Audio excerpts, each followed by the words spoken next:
Bismillahirrahmanirrahim. Assalamualaikum warahmatullahi wabarakatuh.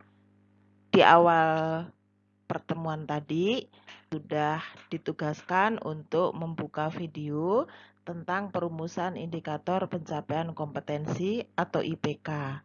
Nah, sekarang yang kedua, video tentang bagaimana kita merumuskan indikator pencapaian kompetensi dan tujuan pembelajaran. Kita praktekkan sekarang. Baik, sekarang kita mulai dengan praktek perumusan indikator pencapaian kompetensi.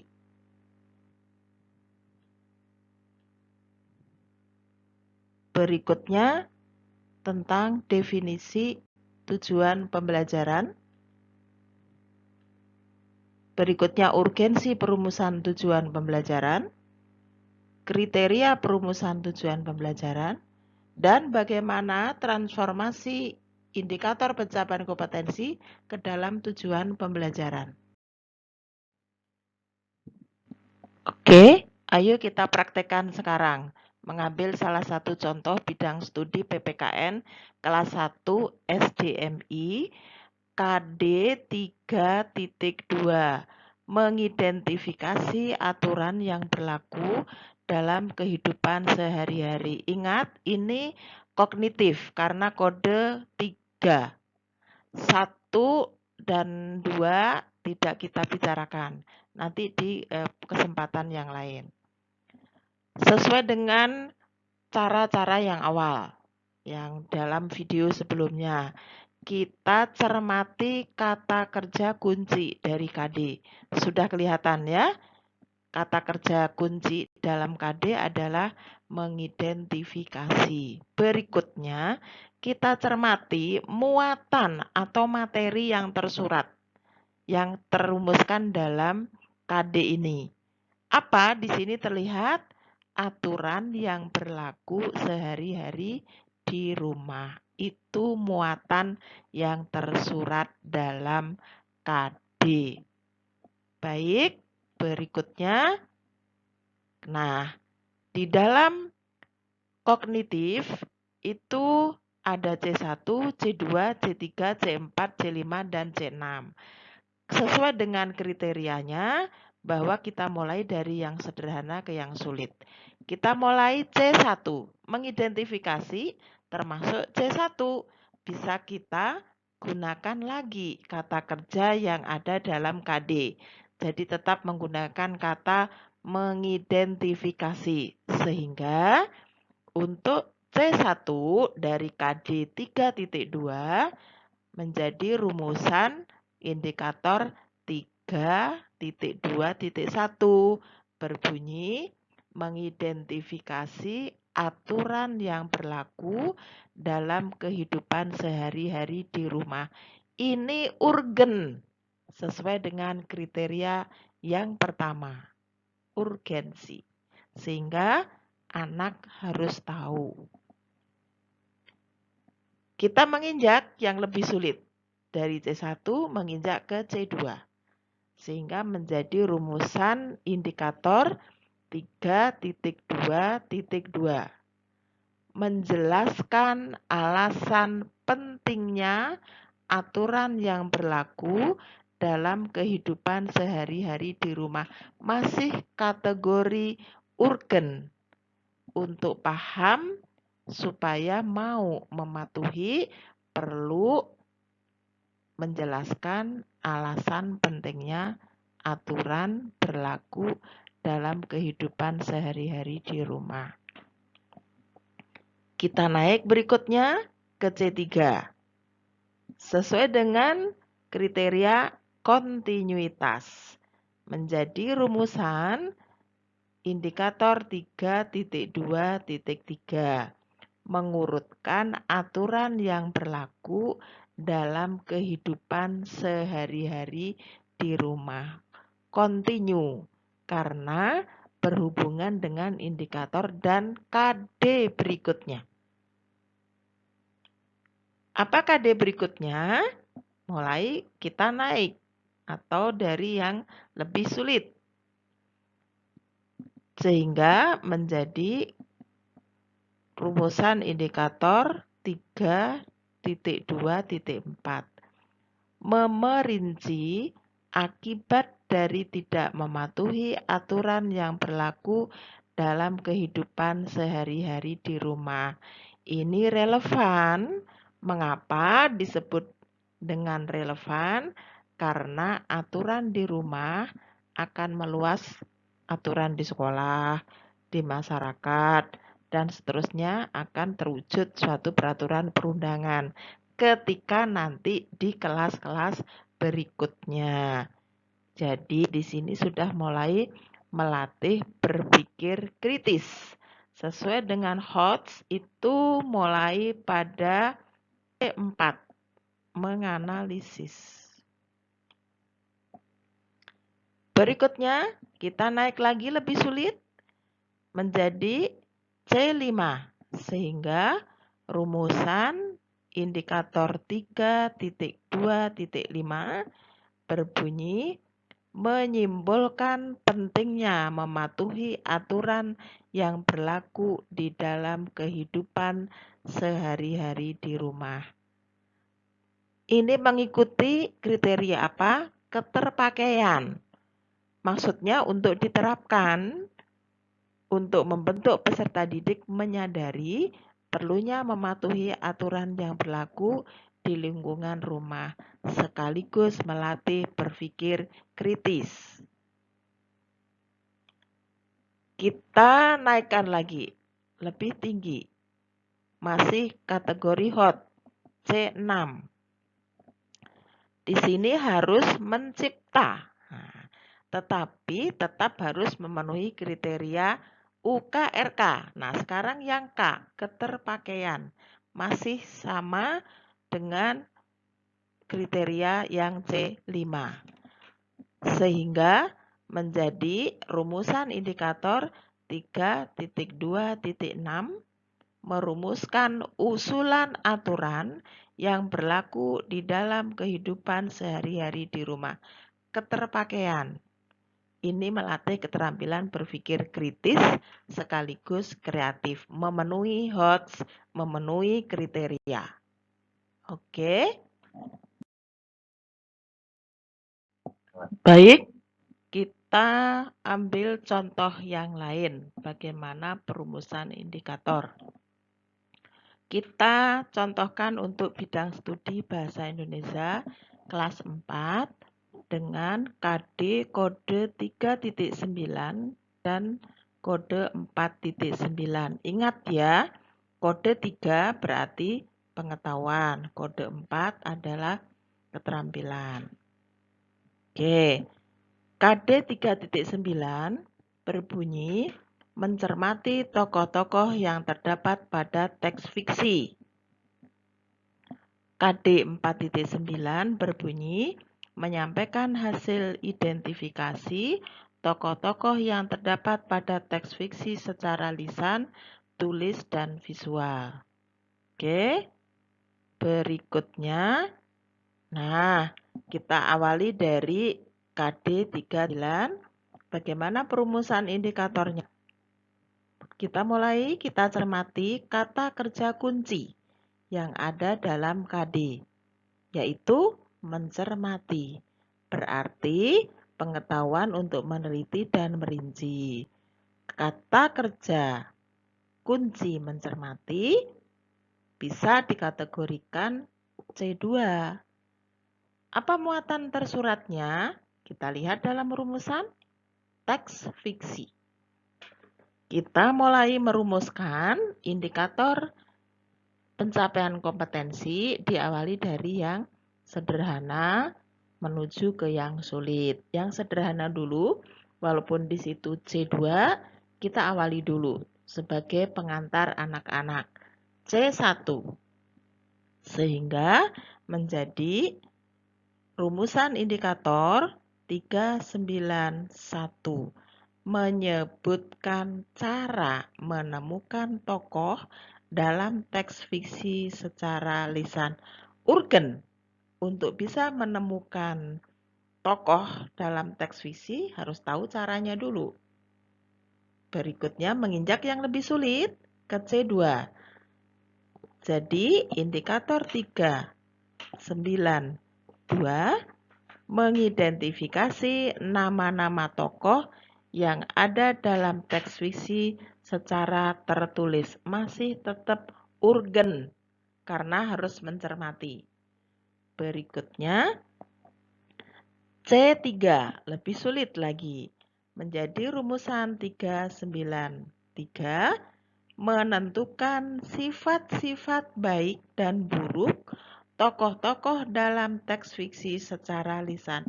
Continue. Setelah tahu yang urgen nama-nama tokoh, di sini sudah mulai menerapkan sifat-sifat yang baik dan buruk dari tokoh fiksi itu apa? Berarti continue karena lanjutan dari indikator sebelumnya. Berikutnya, kita lebih tinggi lagi. Menjadi rumusan 394. Kita ke C4. Apa rumusannya? 394 memerinci nama tokoh beserta sifatnya berdasarkan isi teks fiksi secara tertulis relevan. Relevan dengan apa? Dengan indikator berikutnya. Nah, kita menginjak ke C5, di mana relevansinya dengan yang sebelumnya. 395 merumuskan kesimpulan secara lisan sifat-sifat tokoh dalam teks fiksi yang bisa diteladani. Keterpakaian, karena harus diterapkan yang bagus, itu sifat seperti apa. Dan relevan karena sudah bisa memerinci sifat-sifat berdasarkan teks fiksi ditulis lagi. Itulah yang disebut UKRK sebagai kriteria perumusan indikator dan sekaligus kita mengarahkan tidak hanya yang LOTS tapi yang HOTS 394 dan 395. Oke, kita lanjutkan sekarang yang kode 4.9. Tetap bahasa Indonesia kelas 4 ya. Apa bunyi KD 4.9? Menyampaikan hasil identifikasi tokoh-tokoh yang terdapat pada teks fiksi secara lisan, tulis, dan visual. Ingat bahwa kode 4 KD itu adalah keterampilan. Nah, kita lihat sekarang kata kerja kuncinya. Kata kerja kunci kelihatan di sana menyampaikan. Berarti kemampuan menerapkan yang dipahami dari teks fiksi, yaitu kemampuan untuk mengkomunikasikan. Menyampaikan sama dengan mengkomunikasikan secara bisa lisan, tertulis, dan visual. Terus kita cermati muatan yang tersuat dalam KD. Tokoh dalam cerita fiksi. Oke, kita praktekkan sekarang untuk perumusan indikator pencapaian kompetensi. Ingat, 4.9 dalam KD menyampaikan kemampuan menerapkan, keterampilan. Berarti kemampuan menerapkan termasuk kategori C3, penerapan. Kita tetap ambil dari C3 bagaimana untuk bisa menerapkan apa yang sudah diketahui tentang tokoh-tokoh cerita fiksi. Sehingga menjadi rumusan indikator 491 menceritakan kembali isi teks fiksi secara lisan dengan bahasa sendiri. Kriteria urgen melatih untuk bisa menggunakan bahasa sendiri. Oke, berikutnya dari C3 kita bertahan C3 tapi kriteria continue, lanjutan. dari yang urgen. Sehingga menjadi indikator 492. Memperagakan perilaku baik dan buruk berdasarkan sifat-sifat tokoh dalam cerita fiksi. Sudah bercerita mampu, berikutnya memperagakan, berarti continue kriterianya. Kita lanjutkan berikutnya. Oke, tetap masih C3. Setelah mampu memperagakan, maka rumusan berikutnya yang masih relevan untuk sebelumnya dan indikator berikutnya 493 menceritakan kembali cerita fiksi dengan bahasa sendiri secara tertulis dilengkapi dengan gambar seri. Relevan dengan sebelumnya dan nanti akan relevan dengan berikutnya. Nah, di sini setelah mampu membuat cerita tertulis dilengkapi dengan gambar, maka menjadi rumusan indikator 494. Menulis cerita fiksi dari tokoh yang dikenal dalam kehidupan sehari-hari. Keterpakaian. Sehingga anak-anak dilatih untuk terbiasa menceritakan dari tokoh-tokoh idolanya. Siapa saja yang menjadi idola? Bisa bapaknya, ibunya, kakaknya, atau mungkin anggota keluarga yang lain, atau siapapun yang menjadi idolanya. Jadi di sini sudah memenuhi kriteria keterpakaian sekaligus sudah hot, yaitu di dalam mencipta sebuah cerita fiksi. Baik, berikutnya tentang tujuan pembelajaran. Masih ingat di video sebelumnya bahwa fungsi dari perumusan IPK adalah untuk memudahkan merumuskan tujuan pembelajaran. Fungsi yang pertama. Oke, sekarang untuk bisa membuktikan seperti apa rumusan IPK itu membantu kita merumuskan tujuan pembelajaran, kita pahami dulu definisi tujuan pembelajaran. Nah, menurut Ibrahim dan Saudi tahun 2010 halaman 69, tujuan pembelajaran adalah perilaku hasil belajar yang diharapkan dimiliki siswa setelah menempuh proses pembelajaran.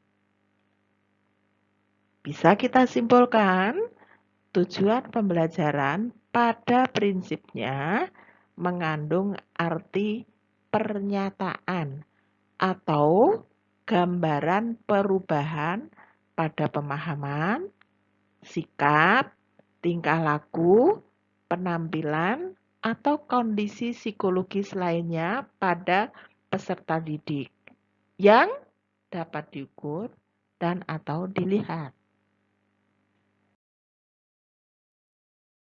Mengapa merumuskan tujuan pembelajaran itu penting? Nah, kita lihat sekarang. Yang pertama, alasannya rumusan tujuan pembelajaran yang jelas dapat digunakan untuk mengevaluasi efektivitas keberhasilan proses pembelajaran. Alasan kedua, tujuan pembelajaran dapat digunakan sebagai pedoman dan panduan kegiatan belajar siswa. Alasan ketiga, tujuan pembelajaran dapat membantu dalam mendesain sistem pembelajaran. Dan alasan keempat, tujuan pembelajaran dapat digunakan sebagai kontrol dalam menentukan batas-batas dan kualitas pembelajaran.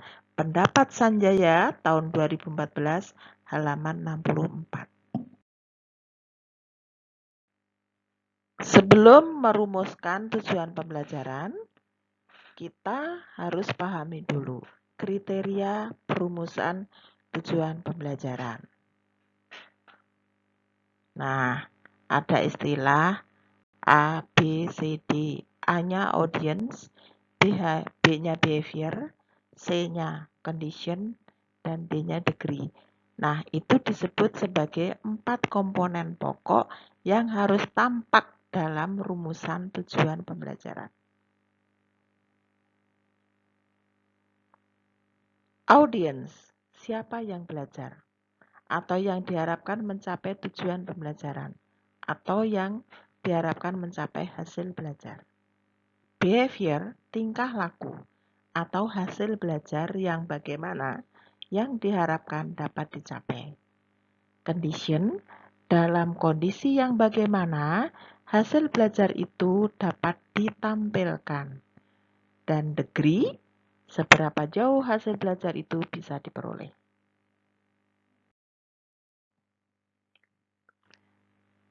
Kita buktikan sekarang bagaimana mentransformasi rumusan indikator pencapaian kompetensi ke dalam rumusan tujuan pembelajaran.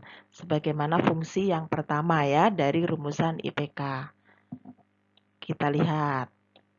Rumusan IPK yang sudah kita rumuskan dari Bahasa Indonesia kelas 4, KD kode 3.9, mencermati tokoh-tokoh yang terdapat pada teks fiksi. Terumuskan tadi menjadi 4 indikator pencapaian kompetensi.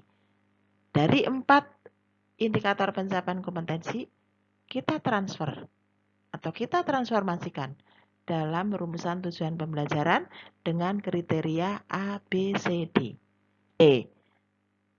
IPK yang pertama, menjelaskan cara menemukan tokoh dalam teks fiksi secara lisan. Nah, melalui penjelasan guru dengan alat bantu video, berarti condition. Siswa berarti audience, dapat menjelaskan cara menemukan tokoh dalam teks fiksi, berarti behavior. Secara lisan dengan tepat, berarti degree. Berikutnya yang kedua. Nih, sebagai bukti rumusan IPK ditransformasikan pada rumusan tujuan pembelajaran. Tinggal menambah ABD. Nah, mengidentifikasi nama-nama tokoh yang ada dalam teks fiksi secara tertulis, rumusan IPK. Berikutnya ditransformasi ke tujuan pembelajaran. Dengan mengamati tayangan video tentang cerita fiksi, berarti condition. Berikutnya, siswa, audience, dapat mengidentifikasi tokoh yang ada dalam cerita fiksi, berarti behavior. Dengan benar, berarti degree. Berikutnya, kita lihat IPK yang ketiga. Menjelaskan sifat-sifat tokoh utama dalam teks fiksi secara lisan. Oke, ABCD-nya harus ada di dalam rumusan tujuan pembelajaran. Dengan membaca teks cerita fiksi, condition. Siswa berarti audience dapat menjelaskan sifat-sifat tokoh utama dalam teks fiksi, berarti behavior. Secara lisan dengan benar, berarti degree. Kita buktikan berikutnya untuk IPK yang keempat dari KD Bahasa Indonesia kelas 4 kode 3.9. Oke, merumuskan kesimpulan sifat-sifat tokoh dalam teks fiksi yang bisa diteladani secara lisan. Kita transformasikan ke tujuan pembelajaran, tetap kriteria ABCD kita harus cantumkan. Sehingga dari IPK keempat menjadi rumusan tujuan pembelajaran yang keempat juga, dengan mengidentifikasi sifat-sifat tokoh dalam teks fiksi, condition, siswa, audience, dapat merumuskan kesimpulan sifat-sifat tokoh dalam teks fiksi, behavior, yang bisa diteladani secara lisan dengan benar. Berarti degree. Kita sambung berikutnya untuk KD 4.9.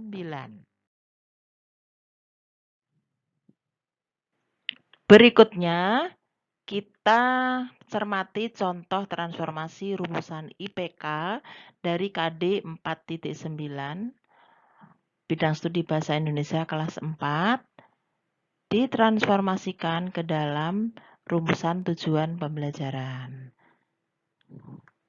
Kita lihat di sini, dari KD 4.9 sudah kita rumuskan dalam IPK yang ke-1, mendeskripsikan secara lisan pesan utama teks fiksi.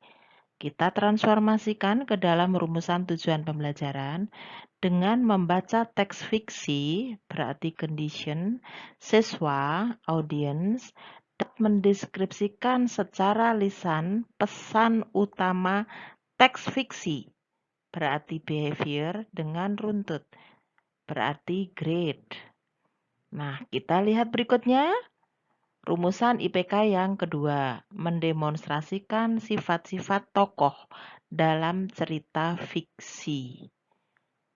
Ditransformasikan ke dalam rumusan tujuan pembelajaran dengan membaca teks fiksi, siswa dapat mendemonstrasikan sifat-sifat tokoh dalam cerita fiksi dengan mimik yang tepat. Ada kondisinya, ada audiensnya, ada behavior dan grade-nya dengan mimik yang tepat.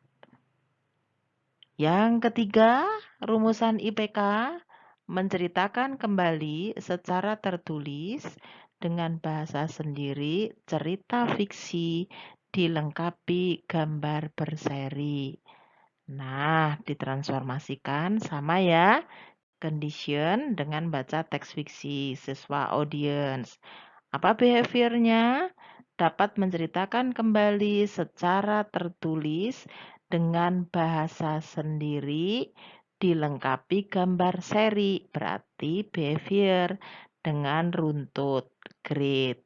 Demikian bagaimana suatu bukti ketika rumusan IPK kita ini sudah terarah, sudah sesuai dengan UKRK, sudah mengarah pada HOTS, maka dalam rumusan tujuan pembelajarannya, kalimat-kalimat di dalam rumusan IPK ditambahkan A, B, C, D ketika ditransformasikan dalam rumusan tujuan pembelajaran.